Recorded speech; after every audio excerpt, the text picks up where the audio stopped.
విద్యుత్ రంగంలో సమగ్ర అభివృద్ధి కోసం కూటమి ప్రభుత్వం కట్టుబడి ఉందని మంత్రి గొట్టిపాటి రవికుమార్ అన్నారు.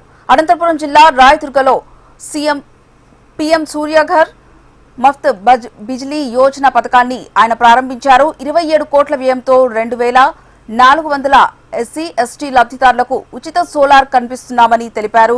ఈ పథకంతో బీసీలకు 98,000, ఓబీసీలకు 78,000 రాయితీని కల్పిస్తున్నామని తెలిపారు. రైతులకు ఇలాంటి అంతరాయం లేకుండా విద్యుత్ అందేలా కృషి చేస్తున్నామని మంత్రి గొట్టిపాటి రవికుమార్ అన్నారు.